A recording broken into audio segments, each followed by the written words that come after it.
Oi galera, eu sou a Galega, professora de Geografia. Nossa temática de hoje, espaço urbano. Toda prova de Enem com certeza vai abordar este assunto. Então nós vamos começar por alguns conceitos, trabalhando com sítio urbano. O que caracteriza isso? O marco topográfico, quer dizer onde a cidade está assentada. Beleza! E é claro que esse sítio, ele pode ser avaliado no que a gente denomina como situação. Situação urbana caracteriza duas coisas: origem, que pode ser espontânea e pode ser planejada, mas o desenvolvimento dessa cidade. Esse desenvolvimento muitas vezes vai estar ligado à função, quer dizer, à predominância de uma atividade econômica.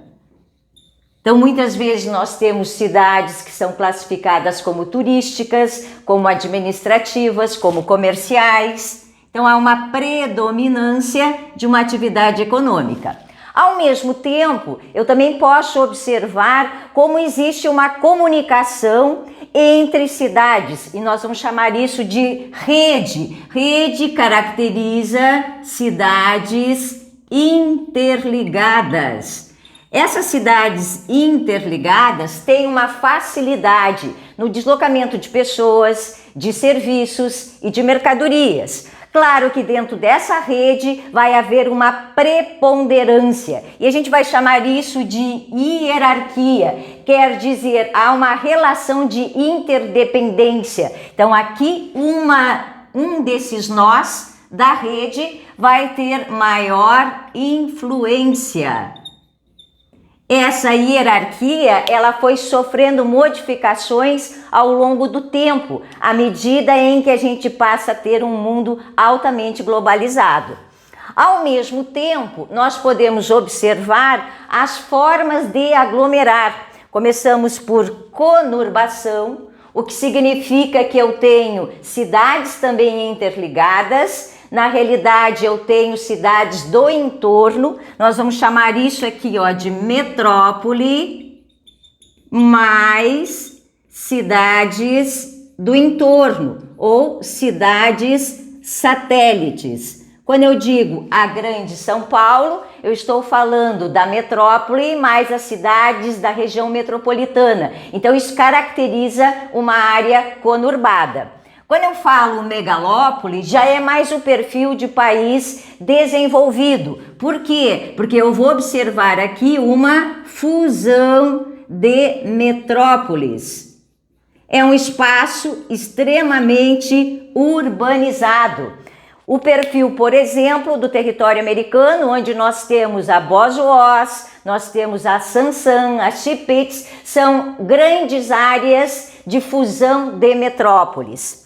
Mas, ao mesmo tempo, eu também posso aplicar esses dois conceitos, megacidade e cidade global. Quando eu falo de megacidade, eu estou falando de quê? De quantidade. Então, aqui eu vou observar quando ela tem mais de 10 milhões de habitantes.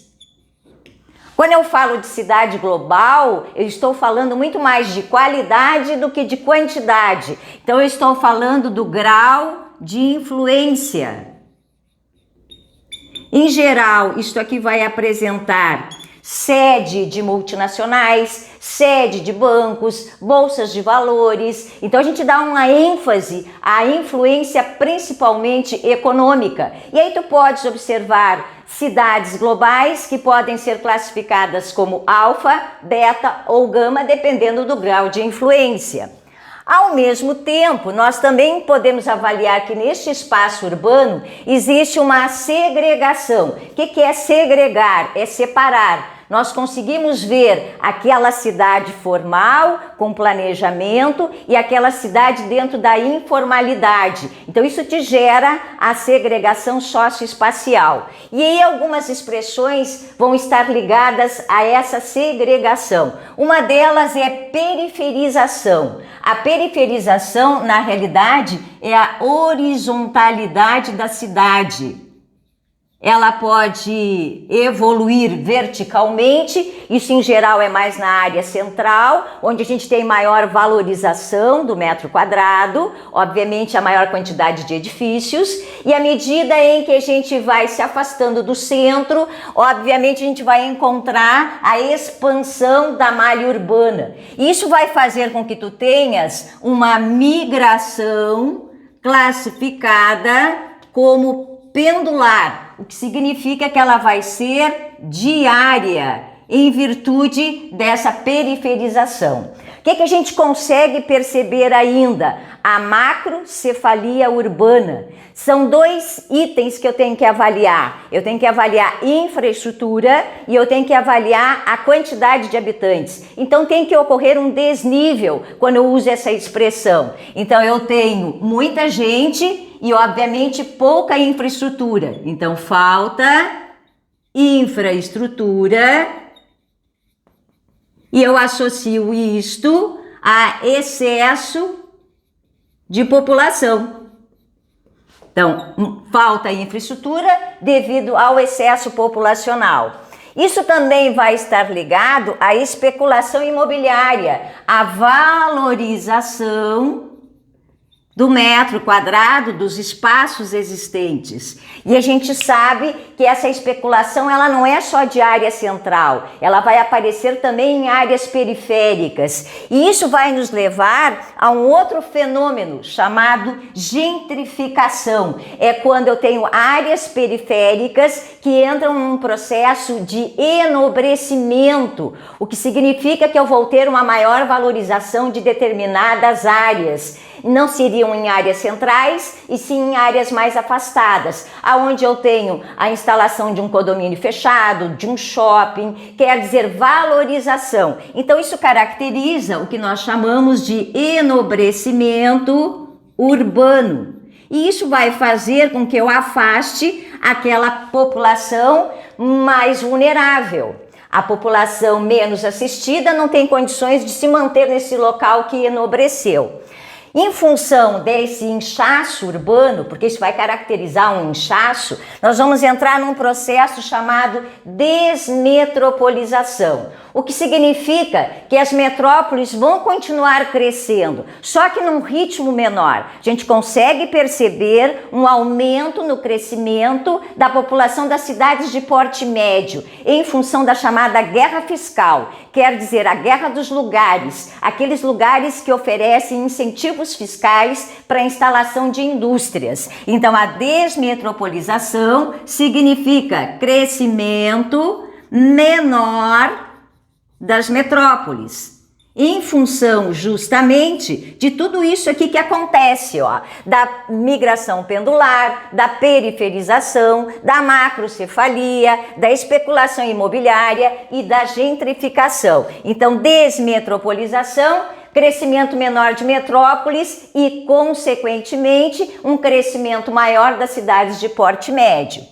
Em função de toda essa caracterização, nós vamos encontrar uma série de problemas. Começamos pela mobilidade, onde há necessidade de maior investimento por parte do governo, dos recursos públicos, para o quê? Para uma diversificação dessa matriz ou desses modais, aonde a mobilidade vai precisar de transporte coletivo eficiente. Então, ele se apresenta deficiente, necessariamente eu vou precisar de planejamento urbano. A ocupação irregular, justamente por quê? Porque eu tenho a especulação imobiliária. Então, aqui eu tenho a ocupação em encostas, isso vai gerar muitas vezes deslizamentos, trazendo tragédias anunciadas, ou então a ocupação de margens de rio. Isso vai te levar a um assoreamento, então ele vai perdendo profundidade e pode ocorrer transbordamento. As enchentes são bem comuns. E tem dois fenômenos aqui, ó, ligados justamente ao aspecto da malha urbana, que é a inversão térmica, quando eu tenho aquela camada de ar frio que estaciona próximo à superfície. Por quê? Porque eu tenho excesso de poluentes associado ao inverno, que vai deixar o ar mais pesado e mais denso. Então, isto aqui significa camada de ar frio estacionada próximo à superfície, devido a quê? Aos poluentes. Então, eu vou ter dificuldade, por exemplo, na qualidade do ar. Consequentemente, eu vou ter que adotar algumas medidas que podem ser paliativas, tipo rodízio de carros, pedágio urbano, ou apostar em planejamento urbano, principalmente em transporte de massa, que seja menos poluente e mais eficiente. A mesma coisa a ilha de calor, quando eu tenho um aumento da temperatura e um aumento no índice pluviométrico na área central, quando eu comparo com a periferia e com uma zona rural. Então aqui o centro sempre é mais quente e mais chuvoso. Então há uma alteração do ciclo hidrológico. Isto aqui em área central. Além disto, a gente vai encontrar a chuva carregada de acidez, que vai te trazer um processo de corrosão, correto? Alterando, obviamente, a estrutura metálica de pontes, também uma corrosão ocorrendo em monumentos, inclusive aqueles fundidos a bronze, e tu vais observar ainda a tua alteração para o solo e para a vegetação. Então é bastante comum a acidificação de lagos e de solos. E aí vais observar a deposição do lixo, quer dizer, a forma inadequada de como eu faço o destino desse lixo. Então ainda é bastante comum no Brasil os lixões. Os aterros nem sempre são de formas adequadas, como os sanitários, e há uma necessidade de trabalhar com uma política de coleta seletiva. Para a gente fechar, quando a gente avalia esse espaço urbano em relação ao Brasil, nós sabemos que a nossa urbanização ela foi rápida. Quer dizer, transferir a população da zona rural para a área urbana, ela foi acelerada a partir da década de 40. Quer dizer, quando nós entramos numa política industrial. Então, essa urbanização rápida faz com que a gente tenha toda essa segregação e essa anomalia. Isso está ligado ao êxodo rural, à saída do campo para a cidade, em função da concentração fundiária, e associa-se a isso o surto inicial, obviamente, de quê? Do processo de industrialização. Então aqui a gente fez uma análise relacionada com o espaço urbano. Gostou? Então faz um like aí no nosso canal Delta Medicina Online.